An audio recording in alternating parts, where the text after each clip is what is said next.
Hey there, Soul Shines. It's Michelle here, and I'm inviting you to wake up and live. And today's card comes from the same deck. Eventually, I might get another one. The Secret Language of Light, Transmissions from Your Soul by Denise Jarvie. Title will be in the description. And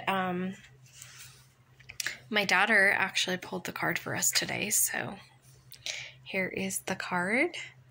It's really pretty. It's reflecting the phone back. I'm sorry.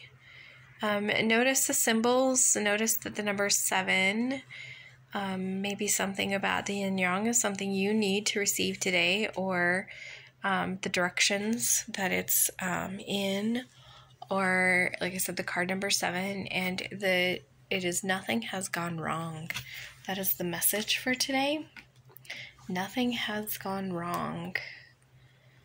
In our world right now, it is easy to perceive that things are wrong, like that the current situation is wrong, that people's choices are wrong, that the government's doing wrong, the teachers, there's recently somebody who got fired for behavior that I don't approve of, but maybe that's not wrong.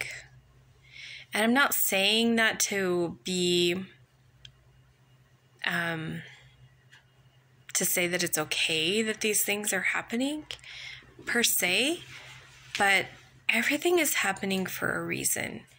The learning about the teacher in my school district that got fired for what I would say is bullying, there's a reason I learned about that. And maybe it's for me to look at how I'm judging, or maybe it's for me to take a look at what my children are going through, or, I don't know what the reason is, but there's a reason that came into my awareness.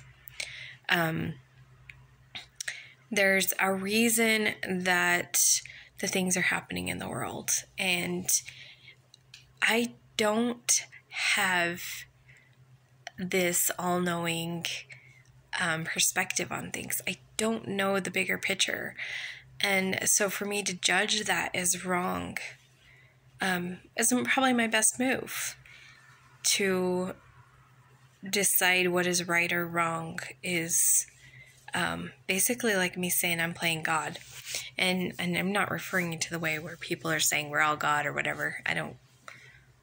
I resonate with half of that, not the whole thing. But I'm talking about the people who go around saying that everything is right or wrong and everybody should live the way that they're living. And I feel like I needed the message to remind myself that the people that I love that don't see things the way that I do, they're not wrong. And I'm not wrong. We are approaching life from our own points of view. We are approaching life from our the way we were raised and the information that's come into our awareness. It's all different, and what is the best choice for me may not be the best choice for them. So maybe they're not wrong. And what if, instead of assuming that they're wrong, or even assuming that I am wrong, because there are things that I've said and done today, just even today, I can think of things that I've said and done today that I went straight to the wrongness, to how wrong I was. Like, if I hadn't have said that, if I hadn't have done that, I've gone straight to me being wrong. Or I've gone straight to somebody else being wrong. And I don't believe that either of those are the best way to live. They're not a way that brings us joy. So what if instead of going to that wrongness, we withheld that judgment, we looked upon the situation with compassion and understanding and unconditional love? What if I looked on myself with compassion and realized that I had no way of knowing how people would respond to what I said? I cannot control other people. I can barely control myself.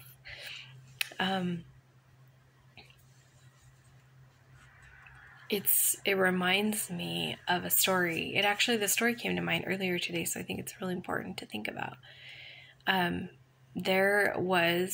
There's a story that used to be going around in one of those email things quite a few years ago about a guy who was wearing his super fancy, like, Armani suit or something like that.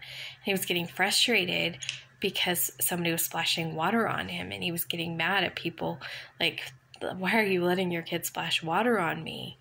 And then it became his awareness that the one splashing water on him was actually screaming for help, and he was drowning. And how often we get angry because somebody splashes water on us. And that water may look like them yelling at us, or that water may look like them shutting us out, or somehow lashing out or hurting out. A lot of behavior that we see as bullying is really just splashing water, saying, I have a big old need, I'm in trouble, I'm drowning, and I need help.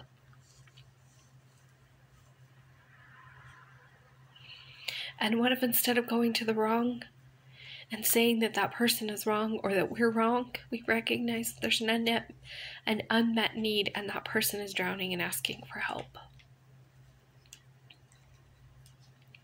What if we could look at that in the world and say, what's really going on here? What's the unmet need? Is this person drowning? Is this person calling for help?